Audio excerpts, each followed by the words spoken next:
floor to the panel, and once they complete their statements, we will open the floor for a question and answer period at the end.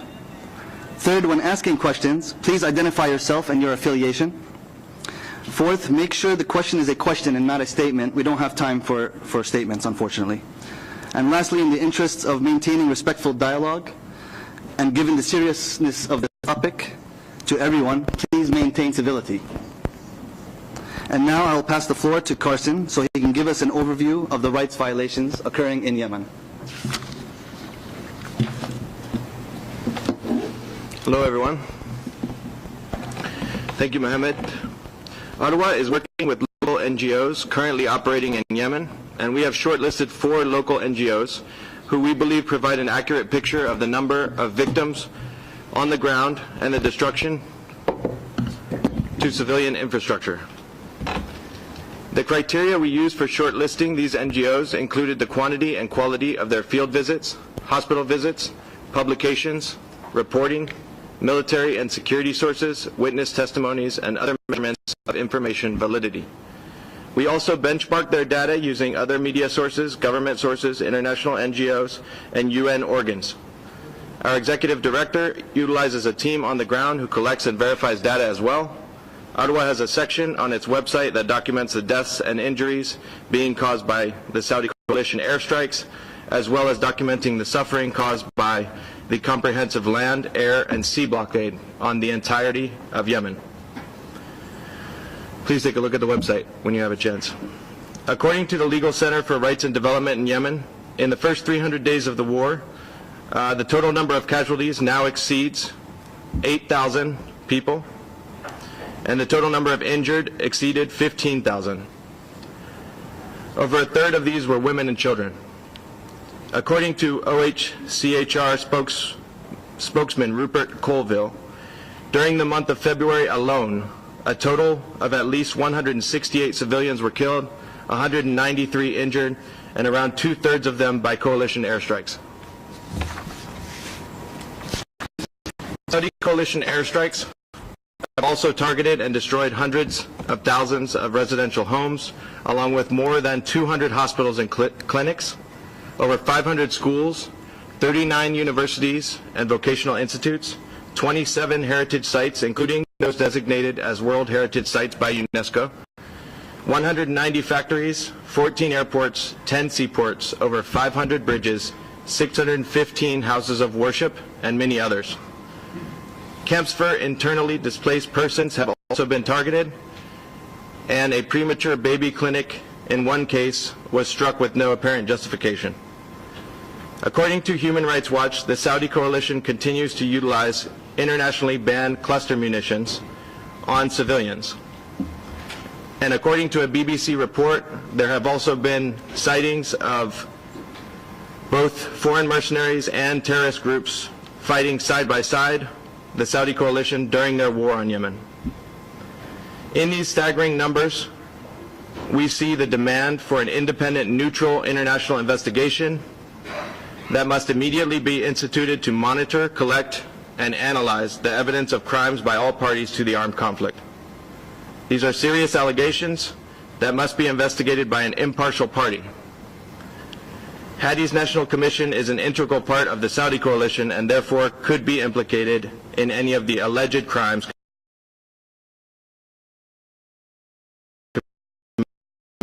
committed by a TRIPS investigation. In addition, the National Commission cannot be executive, legislature, and judiciary as per the Paris Principles. The international community cannot expect Hadi to raise claims against himself or the coalition that he is a part of. So it is mandatory that a new commission be established as soon as possible. And with that, I pass it back to my colleague Mohammed to give you some background on the political climate before the war's outbreak. Thank you for that overview, Carson. On to my discussion on the violation of the Yemeni people's political rights, particularly the right to self-determination. The current crisis in Yemen is essentially the result of 2 major factors. The first is the failure of successive governments to meet the legitimate aspirations of the Yemeni people for a truly representative government that safeguards economic and social development and provides stability and security to the Yemeni people. and 2, the Saudi-led military intervention that impeded the political right of the Yemeni people to self-determination. To understand the context in which these systematic violations occurred and continue to occur, a good starting point is the People's Revolution on February 11, 2011, when millions of Yemenis took to the streets protesting the 33-year reign of Ali Abdullah Saleh's presidency. With approximately 63% of the Yemeni population under the age of 24 years old, the revolution from the outset was heavily influenced by the youth movement alongside the opposition alliance. These groups broadly outlined their goals, which included building a state that guarantees equal citizenship, the rule of law, balanced representation in the government, fair distribution of wealth, the right of all citizens to practice their legitimate freedoms and rights according to the law and constitution. 10 months later, on November 24, 2011, former President Saleh signed off on the GCC initiative, which sought to install Hadi as President of Yemen during the transitional period, in his exchange for his immunity from prosecution. Pursuant to the GCC initiative, parties and factions who signed off on the document agreed that Hadi would be tasked with overseeing and managing post-revolutionary transition as the transitional president by consensus. Consensus that did not have the agreement of two influential political factions, such as Ansar Allah, or what is commonly referred to as Houthi, and the Southern Iraq as well. Both political factions opted not to sign the GCC initiative. The main objectives of the GCC initiative and Hadi's mission were to issue, 1, a draft constitution, and 2, to hold general elections within a 2-year mandate. On or about February 21st, 2012, a single candidate election involving Hadi was held in Yemen. 4 days later, on February 25th, Hadi was sworn in as transitional president of Yemen, officially removing Saleh from power. During his 2-year term, Hadi did not manage to issue a draft constitution, nor did he succeed in holding general elections before expiry of his 2-year term. On January 21st, 2014, the same political parties and factions that signed off on the GCC initiative extended Hadi's term for another year, in the last month before expiry of his 2-year term. Hadi managed to issue a draft constitution towards the last month of his extended term, but it was unpopular, and he never managed to hold general elections. He resigned on January 22, 2015, and did not withdraw his resignation before expiry of his extended term, despite calls by the political parties and factions for him to do so. He then left Sana'a for Aden, where he claimed he was still president, despite having resigned and his extended GCC mandate expiring as well. He attempted to move the government to Aden, but when requested to stay in Sana'a and complete the transition for a new president, he decided to leave the country after being pursued by the Yemeni army, and ended up in Riyadh, Saudi Arabia, allegedly requesting the Saudi Arabian government to launch a war on Yemen that would reinstall him as president of that country. Based on the National Dialogue outcomes and the Peace and National Partnership Agreement, that included all Yemeni parties and factions, the Yemeni people were on their way to a political solution during the negotiations that were taking place in the Movenpick Hotel. The UN Special Envoy, Jamal bin Umar, testified to this statement on April 26, 2015. Quote, "When this campaign started, one thing was significant but went unnoticed, is that the Yemenis were close to a deal that would institute power sharing with all sides, including the Houthis." End quote. At the same time, they were also highly successful in pushing Al-Qaeda out of lands that were held by them, with the aim of totally eliminating Al-Qaeda's presence in Yemen. And while negotiating the final terms in that same hotel, the Saudi-led coalition conducted a surprise attack that took the form of a war of aggression that employed airstrikes and a comprehensive land and air-sea blockade that failed to have legally justifiable grounds, and in its conduct failed to abide by the principles of distinction, proportionality, and military necessity in violation of the laws of war, including human rights and international humanitarian law.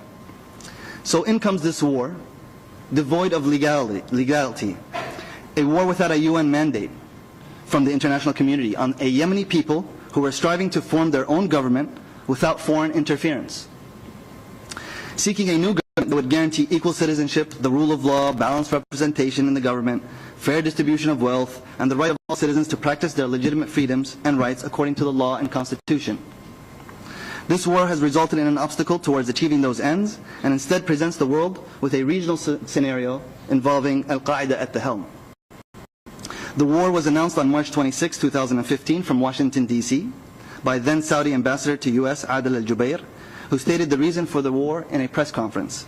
Quote, "I wanted to meet with you to inform you that the Kingdom of Saudi Arabia launched military operations in Yemen. The objective is to defend the legitimate government of President Hadi from the takeover attempts by the Houthi militias in Yemen." End quote.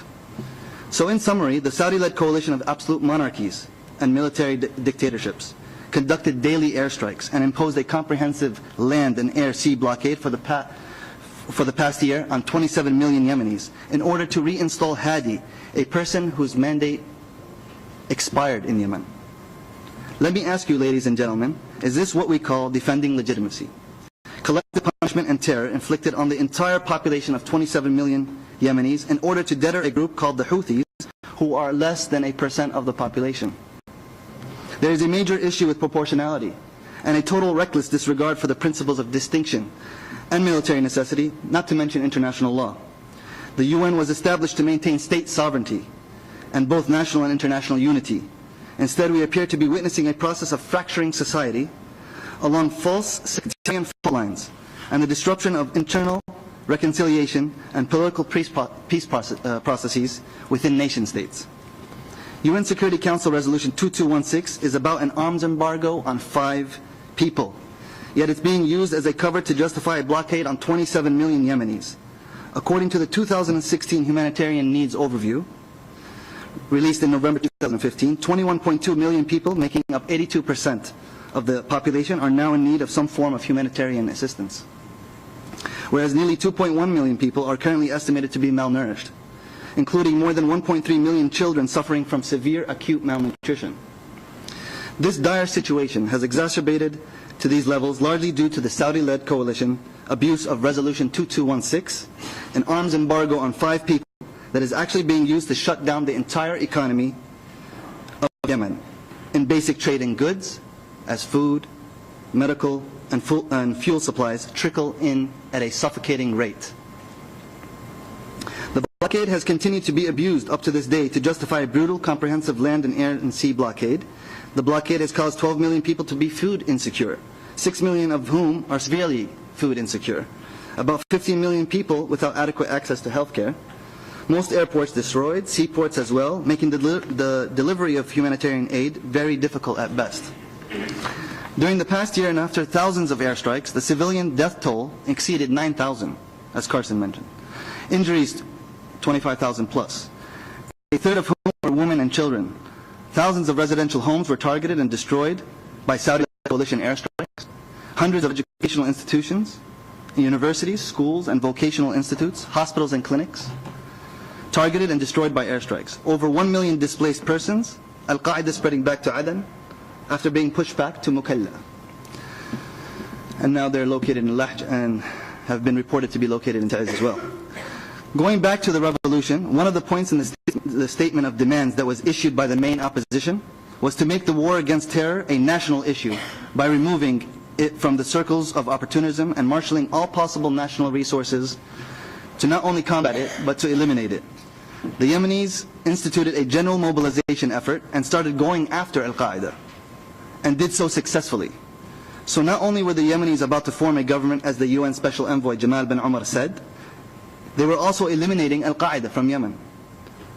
Before the war, Al-Qaeda was pushed back to a small desert city called Mukalla. It was a port city. Since the war began, Al-Qaeda has benefited from weapons and food drops and even air cover, allowing it to spread back to Aden, Lahj, and Taiz. We witnessed just recently Al-Qaeda mercenaries dragging civilians on the asphalt, causing them to be defaced in Bir Basha for being anti-war, for having an anti-war stance. They're not even part of the Houthi groups. They just have a stance where they want to stop the war. The 2 victims were Abdul Ilah al-Mikhlafi and his son, dragged and paraded on the streets of Taiz. After about 2 months of war, without achieving its stated official objectives, and after failing to convince Egypt, Pakistan, and Turkey to provide ground troops, the coalition sought out other ways to bolster its troops on the ground, in preparation for a ground invasion. To achieve that end, the coalition relied on paying foreign troops and mercenaries and sent them to Yemen between October and December 2015, according to New York Times. On December 8, 2015, 16 mercenaries, led by retired British colonel provisionally named Arthur Kingston, were killed in and around Al-Umari military base in Ta'iz. Among these mercenaries were a Frenchman, an Australian, a Mexican commander by the name of Macias Baknaba, and several Colombians. On December 10, 2015, the Yemeni Army and Popular Committees killed tens of mercenaries in the Hadid area in Kirsh, Lahj. Among those mercenaries was an Argentinian by the name of Ferdinand Lamos, who died while on board a U.S. Navy vessel from serious injuries sustained during the battle in Lahj, as it is alleged. Another mercenary by the name of Ezel Goldstein was among the dead. Over the months, news of more mercenaries with all sorts of nationalities were killed, forcing them to withdraw back to Lahj and Aden. These nationalities include Israeli, American, British, French, Italian, Ukrainian, Australian, Mexican, Colombian, Argentinian, Venezuelan, Chilean, Rwandan, and South African, just to name a few. AQAP, or Qaeda, which also has foreign mercenaries among its ranks, is widely known to operate and fight alongside the Saudi-led coalition in all southern provinces, including Aden, Lahj, and Taiz. So in short, the Saudi-led coalition war on Yemen impeded the Yemeni people's right to self-determination and has facilitated the spread of Al-Qaeda. That's it from my end. But moving on to cultural rights, we have submitted a complaint to the Special Rapporteur on Cultural Rights, alleging intentional destruction of Yemen's cultural heritage by the Saudi-led coalition in violation of Article 4.1 of the Hague Convention. And so now I'll pass the floor to our associate Yusra and Carson, who will speak to us about the destruction of Yemen's ancient heritage. Thank you very much, Muhammad.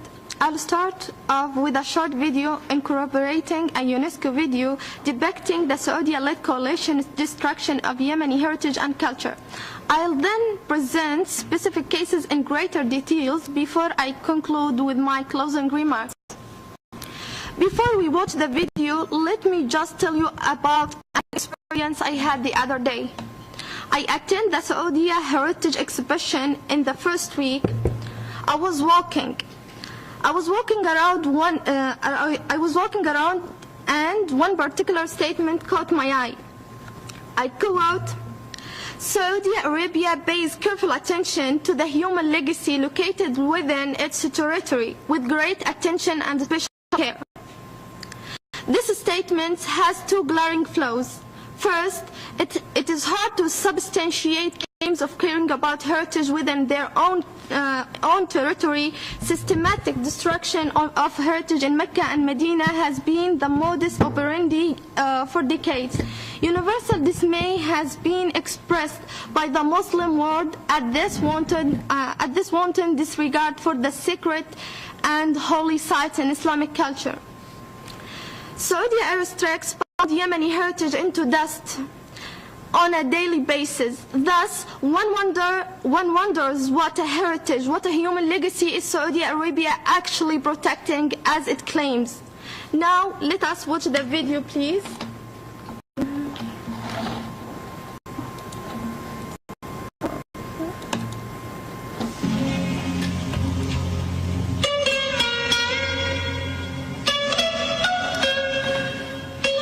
At least 6 dead and buildings destroyed in Sana's old city after a Saudi-led coalition airstrike on the UNESCO World Heritage Site, the Yemen State Houthi rebel-controlled news agency Saba reported. "I am profoundly distressed by the loss of human lives, as well as by damage inflicted on one of the world's oldest jewels of Islamic landscape," said the organization's Director General. Locals also condemned the bombing.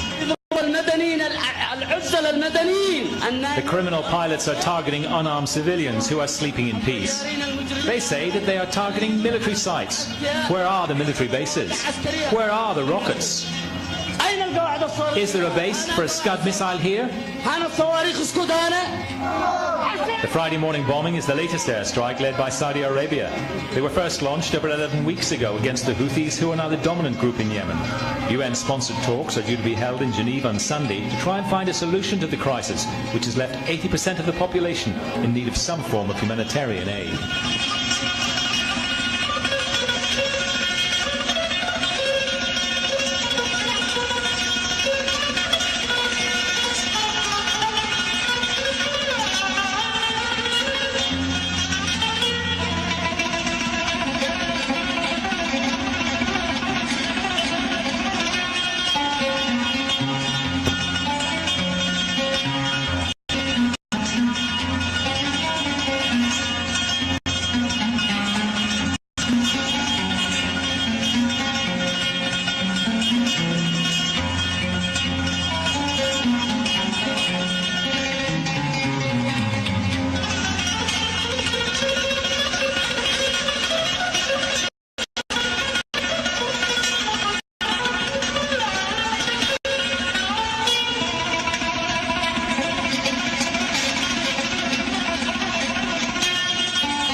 Now, the first step on our journey takes us to Al-Qahira Citadel.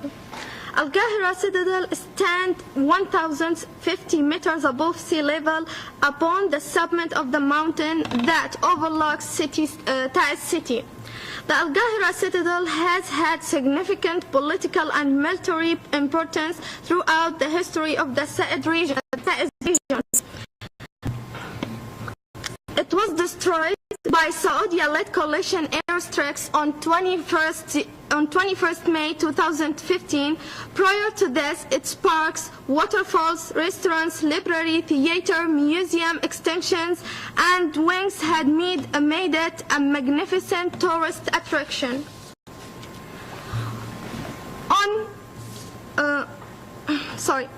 Now we travel to Old Sana'a, one of the most recognizable cultural sites in Yemen and designated as a World Heritage by UNESCO. On June 12, 2015, airstrikes targeted 4 homes, reducing them to rubble and killing their inhabitants. 5 members of the Abdelkader family were killed, who were inside sleeping at the time. Hassan Yahya Abdelkader, his wife Amat al-Malik, his brother Rashad, and son Abdullah, and his cousin Shawqi. Among the buildings destroyed was the magnificent complex of traditional houses in the Al-Qasimi neighborhood. They border an urban garden called Mikshama near the Saila water channel.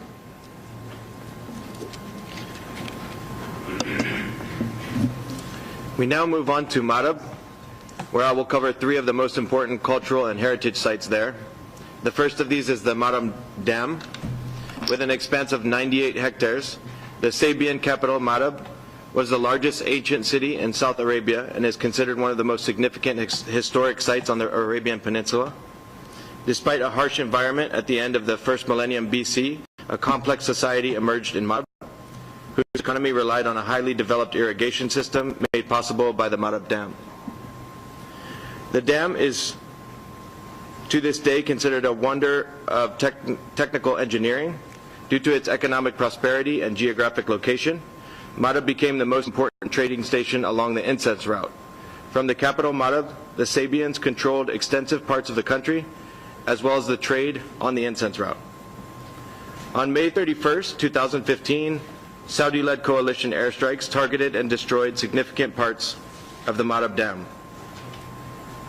The second location is Sirwa. On January 19, 2016, the historical monuments in Sirwa were severely damaged by Saudi-led coalition airstrikes and shelling.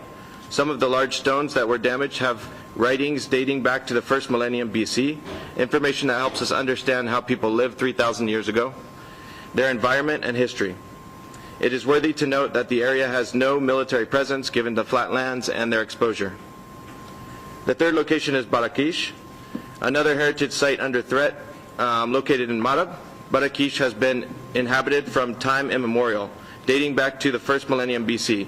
The ancient city was known to the Greeks and Romans as Atlula. Barakish is surrounded by a wall 14 meters high, much of which is still visible today. This wall has 57 towers and 2 gates. Inscriptions mention that the wall was rebuilt by the Sabians in 450 BC. Its origins date back to 1000 BC, but it reached its peak of importance around 400 BC when it became the capital of the Minian kingdom, and later known as a religious center housing the Temple of Nikra. In the main area of the site, there still remains the ruins of a dome, a well, and a tower. On July 1st, 2015, Saudi-led coalition airstrikes targeted the historical city of Barakush. The airstrikes caused damage and destruction to the wall of the ancient city, upon which thousands of historical inscriptions have been preserved for centuries. From Marab, we traveled to Kaukaban, a town in the northwestern part of Yemen. Kaukaban has a fortified citadel about 2,800 meters above sea level. The town is perched on a hilltop, walled from the north and fortified naturally from other directions. It was a capital of Bani Sharaf al-Din in the 15th century. It was also historically home to a Jewish community. The city features several old masjids, mosques, the most prominent of which are Al-Madrasa, Al-Mansur, and Al-Sharifa, and Harabat. The old market is located in the middle of the city. Ancient rainwater reservoirs also are seen fortifying the town, named Maseda, Al-Asdad, and Sad al-Hammam. On February 15, 2016, a series of Saudi-led coalition airstrikes targeted and destroyed large parts of the historic town of Kaukaban, resulting in at least 7 civilian deaths, including an elderly man, a woman, and child, 29 civilian injuries, including 8 women and 16 children.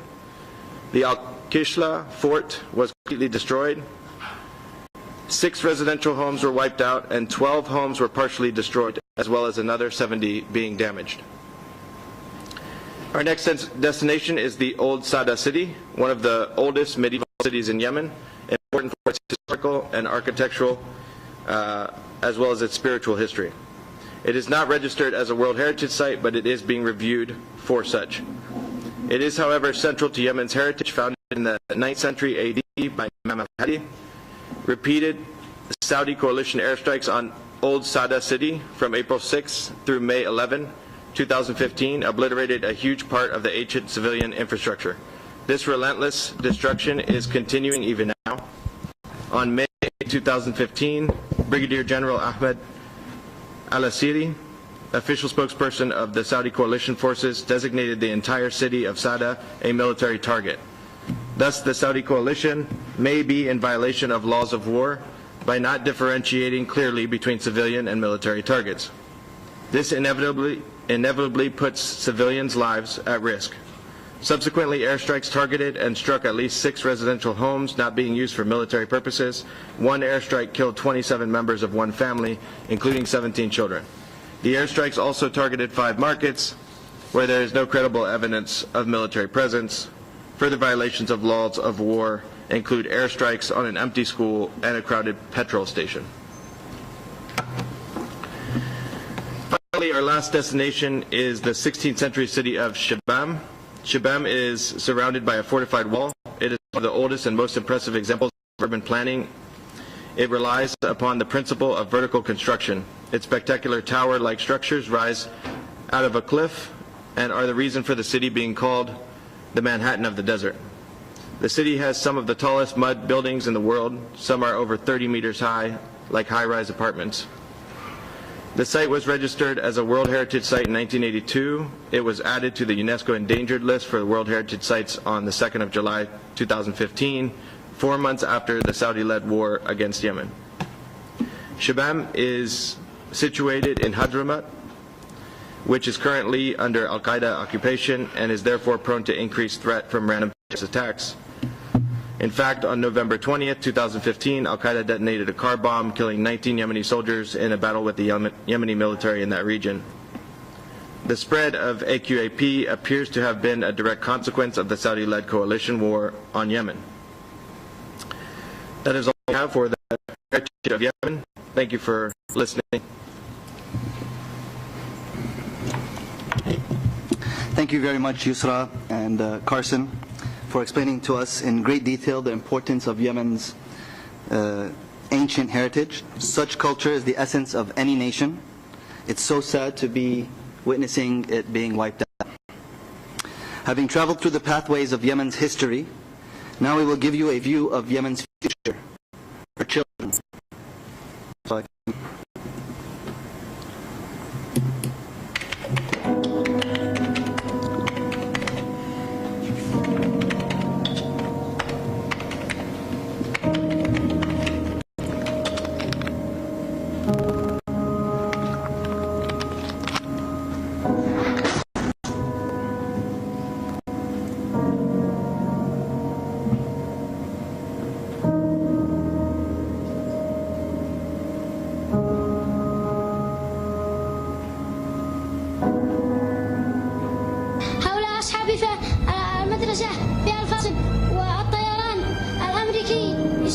يستهدفهم وحول ذلهم هم أصحابه.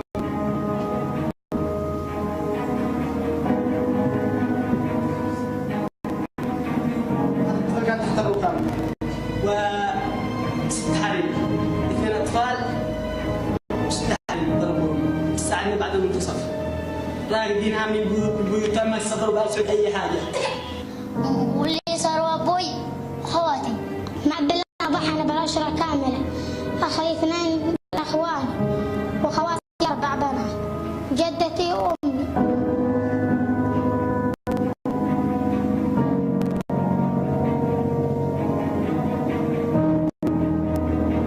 نابلمين ونفخنا الهواء وربي يغضب عليه وينصف لي منه. بيحاربونا الطوائر بتحلل يفجروا الأموال والمجال. ما هو حرام عليهم دولة، ما بيخافوا. ما هو حرام عليهم دولة، ما بيخافوا. إن الله أقوى منهم، أقوى من كل واحد، أقوى من قواتهم وقوات أمريكا وقوات كل أي دولة.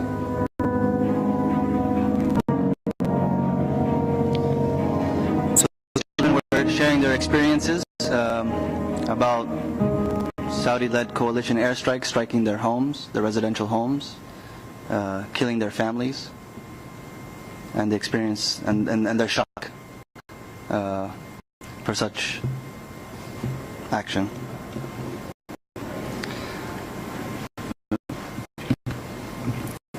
March 26, 2015.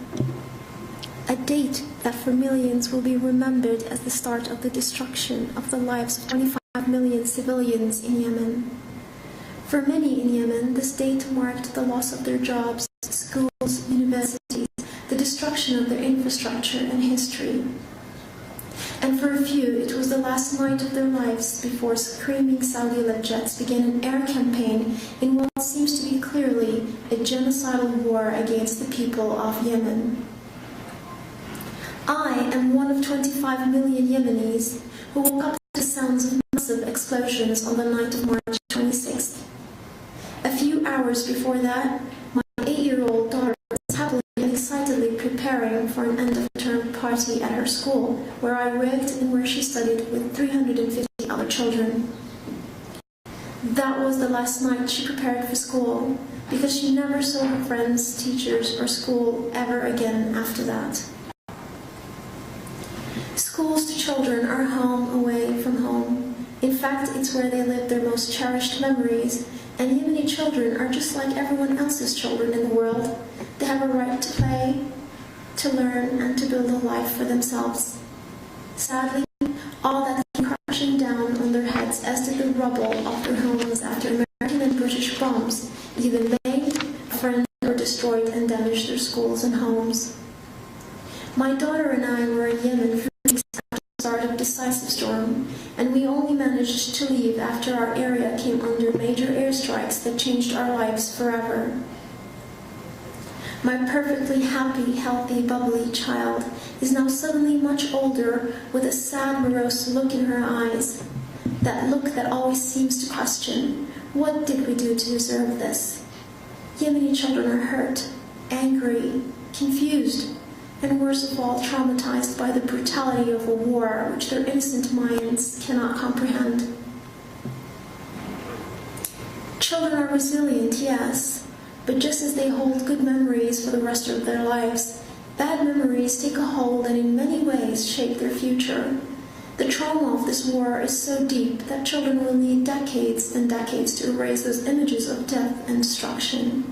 Yet for some, like Layal Shuja'addin, my 13-year-old student who lost her entire family in an airstrike in the capital Sana'a, the nightmare of this war will never end. Layal's parents and 7-year-old brother were killed when an airstrike buried them under the rubble of their own home, leaving her orphaned, confused, and traumatized. Layal is one of millions of children in Yemen whose lives have been so negatively affected by this war that I believe will need decades to work on to restore their innocence and faith in humanity. To many of them, this war is very simply understood as a war in which regional countries they thought were friends have bombed and destroyed everything and everyone they loved. These children do not know or care about the politics around them. For them it's fairly simple. Saudi Arabia is killing our people.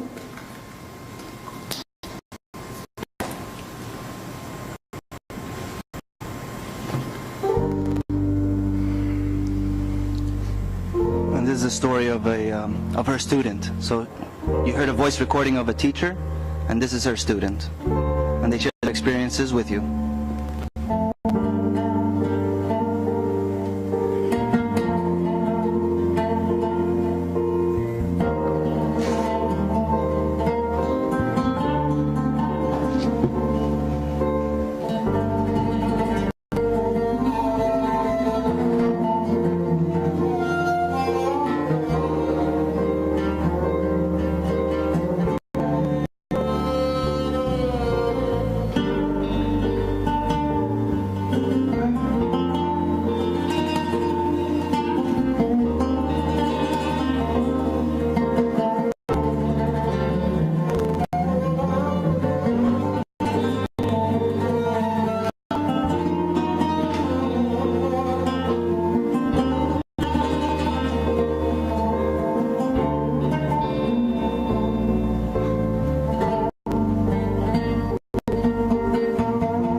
Of prohibited weapons of mass destruction.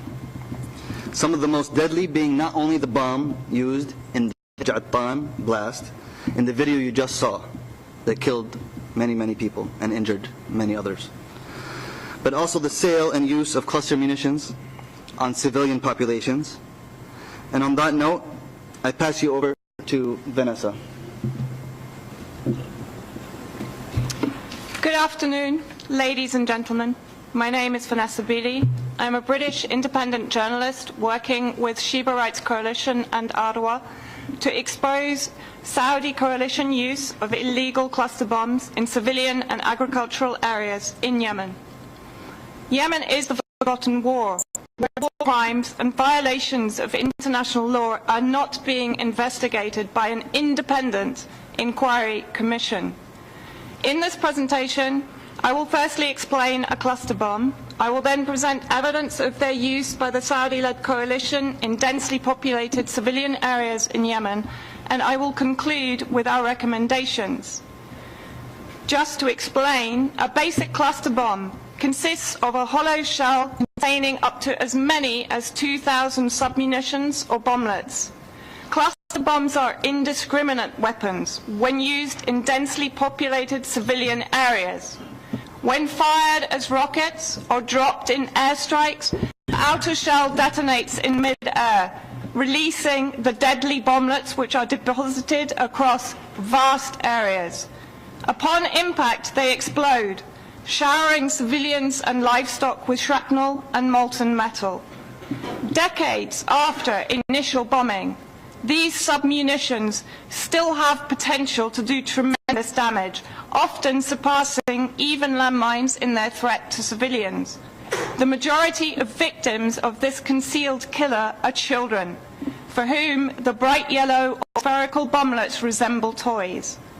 The Convention on Cluster Munitions banning their use entered into force and became binding international law on the 1st of August 2010.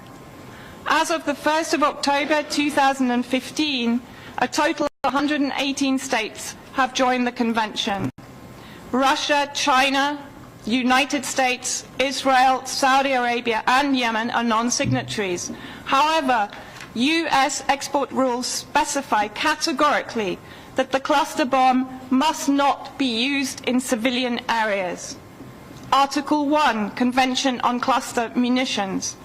An obligation never to use, produce, transfer or stockpile cluster munitions. Rule 71 of the Convention. An indiscriminate weapon is a weapon that is carried out by a military objective or whose effects cannot be limited, and the use of such inherently indiscriminate weapons is prohibited. In February 2016, Steve Goose, Director of Human Rights Watch, said, "These weapons should never be used under any circumstances. Saudi Arabia and other coalition members and their supplier, the United States, are flouting the global standard that rejects cluster munitions because of their long-term threat to civilians. The Saudi-led coalition should investigate evidence that civilians are being harmed in these attacks and immediately stop using them." A UN spokesperson has stated, "The use of cluster munitions in populated areas may amount to a war crime due to their indiscriminate nature. The coalition's repeated use of cluster bombs in the middle of a crowded city suggests an intent to harm civilians, which is a war crime.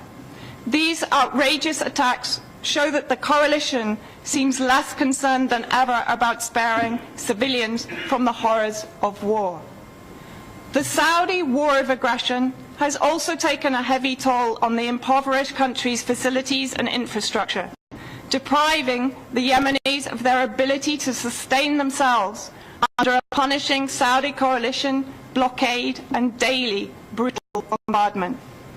Since the beginning of the war on Yemen, Sheba Rights Coalition has collected credible evidence that cluster bombs have been used in Yemen by the Saudi-led coalition on 56 occasions. Sada and Hajjah in the north and Taiz in the south being the worst affected. Statistics will be displayed on the screen behind me, collated by various organizations including Human Rights Watch, Sheba Rights Coalition, Yemen's Legal Center for Rights and Development, and the National Committee to Document Saudi Coalition Crimes of Aggression. Slide 1 will show the number of cluster munition strikes by weapons. Slide 2 and 3 show the airdropped and ground-launched cluster munitions, and slide 4 will show the attacks by date, area, and cluster munition type. Moving on now to specific attacks. Sana. January the 6th, 2016, the Saudi-led coalition airstrikes targeted densely populated areas of Yemen's capital Sana'a with cluster bombs. The areas that were targeted were Madba, Salahanash, Al-Sunaina, Hale Street, Al-Rabat Street, Al-Zira Zone, Kuwait Street, Tunis Street, the University Zone, and Bir al-Shaif neighborhood. All of these areas are in close proximity to essential civilian facilities such as schools, hospitals, and universities, non-military targets. A child was killed and 10 civilians injured in these attacks. 33 homes and a girls' school were structurally damaged, and many vehicles were also damaged. Hajjah, the 6th of June 2015, Saudi-led coalition jets targeted a camp for the internally displaced people in Duhaj, located in the Hairan district of Hajjah province. 210 internally displaced families had set up makeshift camps in the area after having fled their homes in Herat. The examination of the remnants of the weapons used identified them as US-made, ground-launched M26 cluster munition rockets. 5 civilians were killed and 37 others injured, among them several women and children. Sada, June the 15th, 2015, the Saudi-led coalition fired 4 cluster bombs on Bani Rabia in Raza district of Sada. The bombs were strewn over a vast area that was used for agricultural purposes, once again presenting a huge risk for livestock and children. On July the 2nd, 2015, more than 10 civilians were injured when cluster bombs targeted homes in Al-Nadhir district, Sada. 5 homes were damaged by this strike. On July the 22nd, 2015, the Saudi coalition used cluster bombs in Al-Nadhir district in Sada. Once more, a reminder for you that for children these bomblets resemble toys. Toys that maim, mutilate and disfigure when played with. Our recommendations. We call upon the UN Human Rights Council to take stronger action in response to widespread and grave violations of human rights and humanitarian law in Yemen. We urge your delegation to ensure that during this 31st session, the UN Human Rights Council adopts a resolution under Agenda Item 4.2.1. Request the Office of the High Commissioner for Human Rights to urgently dispatch independent investigation teams with expertise in weapons of mass destruction. They should investigate crimes under international law and other widespread and serious violations and abuses of human rights in Yemen and provide recommendations for accountability. 2. Refer the situation in Yemen to the prosecutor of the International Criminal Court. Such a step would make clear to all sides that those who instigate, collude with or carry out war crimes and by default crimes against humanity will be held accountable for their actions. 3. Call upon the 118 nations that are part of the Convention on Cluster Munitions to take immediate action in accordance with Article 21 of the Convention to prevent any use of cluster munitions in Yemen or in any other nation. 4. Ensure the effective protection and sanctity of civilian lives. Acknowledge the multiple extensive forms of Saudi coalition disproportionate aggression towards and deliberate victimization of the Yemeni people. 5. Allow access for independent humanitarian assessment of besieged areas and communities. 6. Protect humanitarian workers, including medical personnel.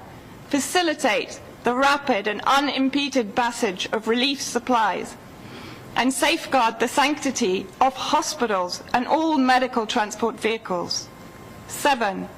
The United States is primary supplier of cluster munitions to the Saudi coalition. The United States and other nations are non-signatories of the Cluster Munitions Convention. The United States export regulations clearly state that the munitions must comply with a 1% or less failure rate and must not be used in civilian areas. Both of these norms are being clearly violated in Yemen when these munitions are used by the Saudi coalition.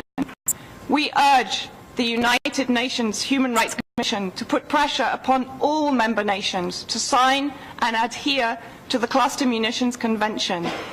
The child that is injured, maimed or disfigured by that 1% failure rate begs you all to give this request your strongest consideration. Thank you.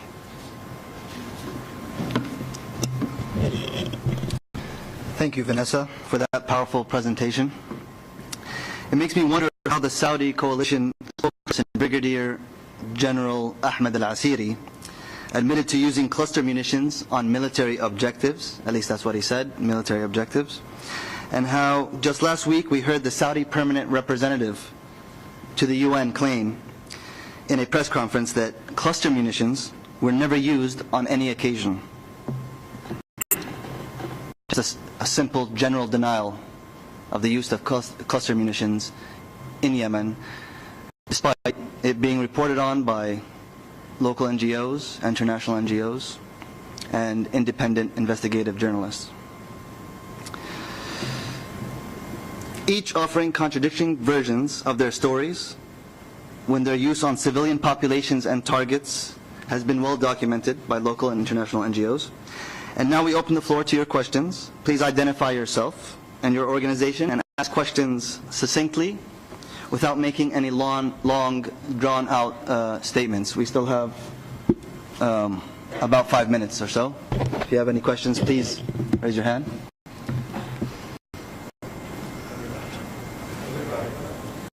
I'll start with you. Good afternoon. My name is Joseph.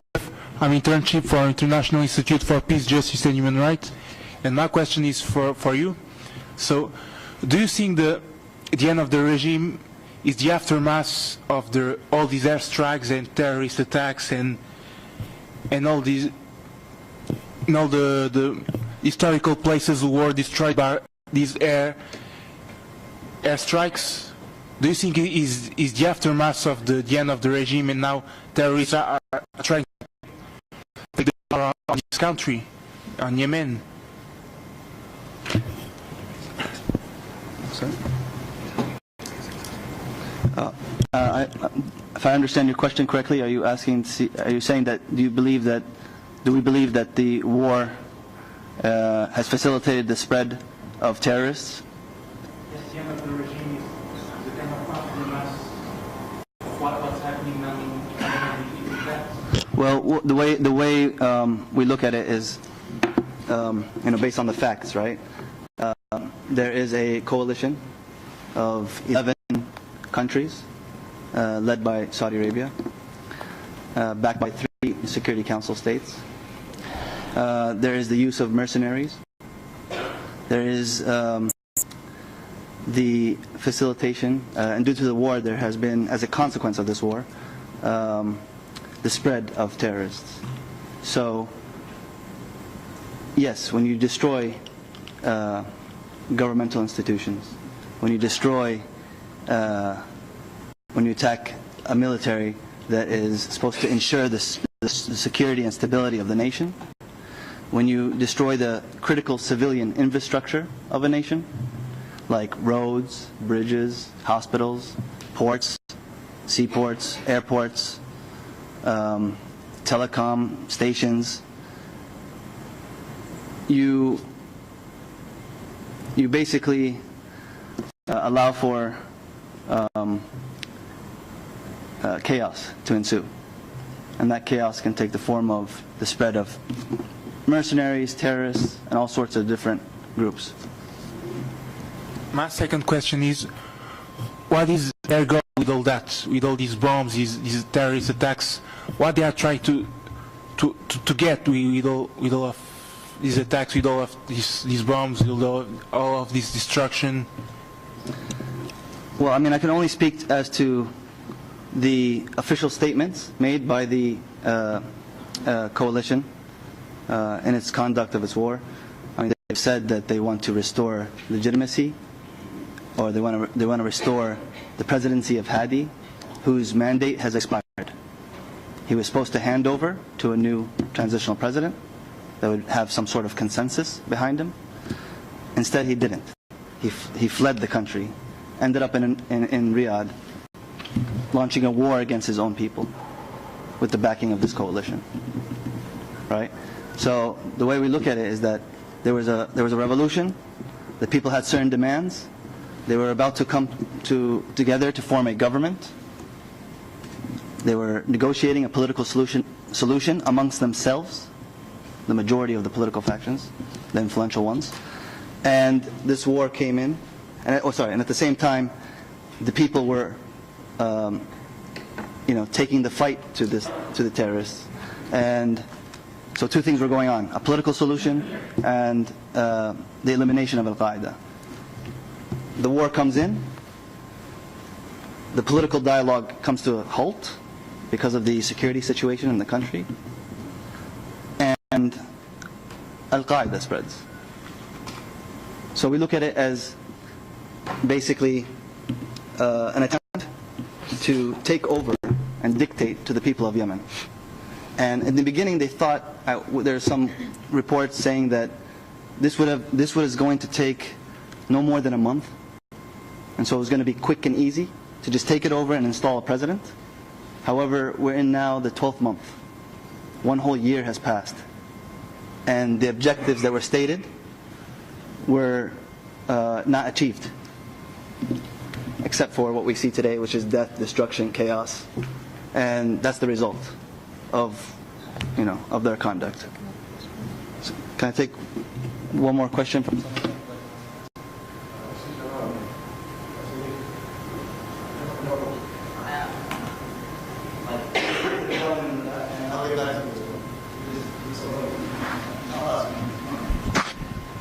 Can you ask your question? Yeah, I hope to be patient for me. Thank you very much. I would like to tell you one thing. I will not say all these things is not facts, but I will say we have the film, the same films. We have the victims in our side, and we have a lot of things that we need the question for that. I am remember the leader of the Iranian guards, revolution guards, Al-Ja'fari. He said after you filled Sana'a, we catch the fourth Arab capital in our hands. He mean it is the project of Iranian, the project of Walayat al-Faqih. After that, I would like to ask you, if you from the Houthi side, how you trust Ali Abdullah Saleh? You know, he want to revenge from his enemy by you. You had a right, you have rights, but you use it in the wrong way, and he take you to the swamp. And I hope that you go to the dialogue and stop the war and start to protect, to practice the decision of the General Security 2016, and we start the dialogue again without any conditions. And we feel sad if the victims from your side or from our side, and I think we need to think in the future and we start together. Thank you very much. Well, thank you very much for that question. I take it as a three-part question. The first is, you spoke about victims, right? And we agree. I mean, there's victims on all sides. And that's why our organization is calling for to make it short, an international independent investigation into all crimes committed by any party to the armed conflict. We're very clear in our stance about that. And your comment going about the leader of the Iranian Revolutionary Guard staying, basically, comments such as those, whether they come from the Iranian parliament or military leader, is a comment that does not justify the rights violations. It doesn't excuse the Saudi coalition for its behavior, for its conduct, for its conduct in the war against Yemen. There's thousands of civilians who have been killed, women and children killed, complete infrastructure destroyed. So is that a justifiable reaction to a comment coming from a Revolutionary Guard leader? I find that hard to. I don't see the link between, or the justification that you make. And lastly, that last comment, I have no comment about that.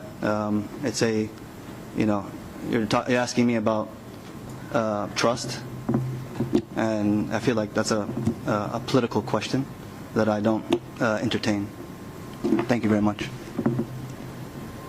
Thank you.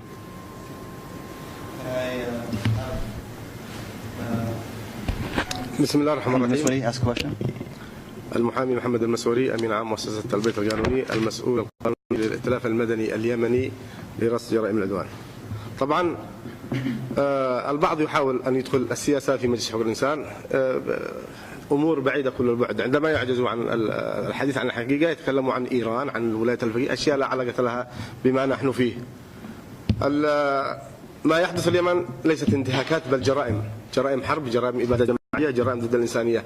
طالبنا بلجنة التحقيقات الدولية تكشف الجناح أيا كانوا، لا داعي للمساعدة، لا داعي للدفاع عن النظام السعودي أن يحضر أولئك من الرياض إلى هنا لكي يهربوا من لجنة التحقيقات الدولية.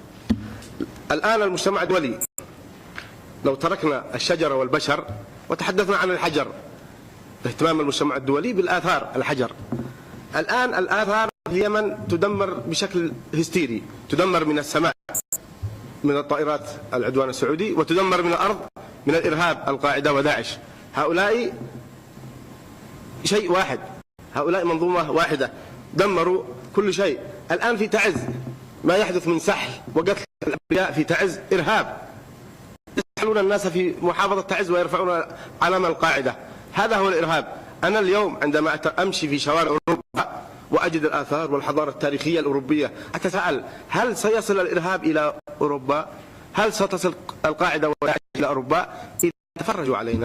إذا تفرجوا علينا سيصل الإرهاب إلى هنا، لكن عليهم أن يتحركوا، عليهم أن يقفوا مع الشعب اليمني، مع الجيش واللجان الشعبية التي تدافع عنهم، تدافع عن العالم من هذه المنظومة الإرهابية. ختاما، ما عرضتموه من صور للأطفال وللضحايا هو وفق إطار المنظومة للأمم المتحدة التي تمنع نشر صور فيها من البشاعة والفظاعة ما يزعج الآخرين، فهناك صور لا يتخيلها أحد.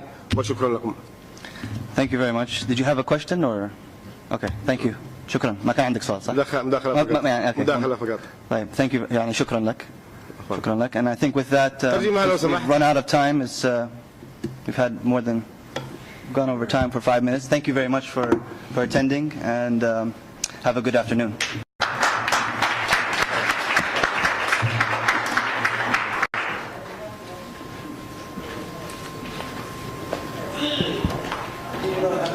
كثيرا لما تخلص